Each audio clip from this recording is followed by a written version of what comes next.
بسم اللہ الرحمن الرحیم۔ السلام علیکم۔ ابن عباس اور عمران بن حسین رضی اللہ تعالی عنہ سے روایت ہے کہ نبی صلی اللہ تعالی علیہ وسلم نے فرمایا، میں نے جنت میں جھانکا تو دیکھا کہ اس میں زیادہ تر غریب لوگ تھے، اور میں نے جہنم میں جھانکا تو دیکھا کہ اس میں زیادہ تر عورتیں تھیں۔ صحیح متفق علیہ۔ شرح: نبی صلی اللہ علیہ وسلم اس حدیث میں بیان فرما رہے ہیں کہ آپ صلی اللہ علیہ وسلم نے جنت میں جھانک کر دیکھا تو اس میں زیادہ تر غریب لوگ تھے، کیونکہ غریبوں کے پاس ایسی کوئی شے ہوتی ہی نہیں جو انہیں سرکش بنائے۔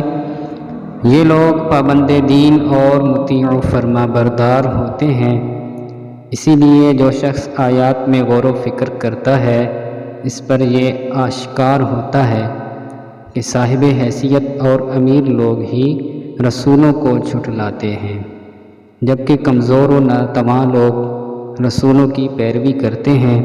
اسی لیے جنت میں زیادہ تر یہی لوگ ہوں گے۔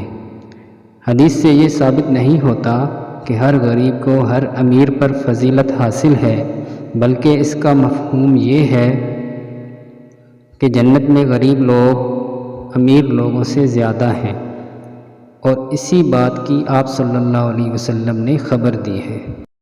ان کی غربت ان کی جنت میں جانے کا سبب نہیں، اگرچہ اس کی وجہ سے ان کے حساب میں کچھ تخفیف ضرور ہوگی، اس کے بجائے وہ اپنی راستگی کی وجہ سے جنت میں جائیں گے۔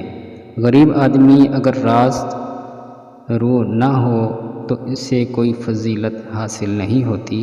اسی طرح نبی صلی اللہ علیہ وسلم نے بتایا کہ آپ صلی اللہ علیہ وسلم نے جہنم میں جھانک کر دیکھا تو اس میں زیادہ عورتیں نظر آئیں، کیونکہ عورتوں میں ایسی بری عادات ہوتی ہیں جن کا رنگ ان کی طبیعتوں پر حاوی ہو جاتا ہے اور وہ ان میں رچ بس جاتی ہیں۔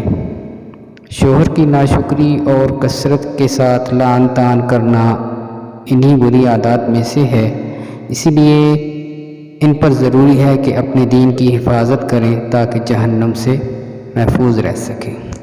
اگر آپ کو ہماری یہ ویڈیو پسند آئی ہو تو اسے لائک کریں اور شیئر کریں۔ مزید اچھی ویڈیو کے لیے ہمارا چینل لائف سٹائل اسلام سبسکرائب کریں۔ شکریہ۔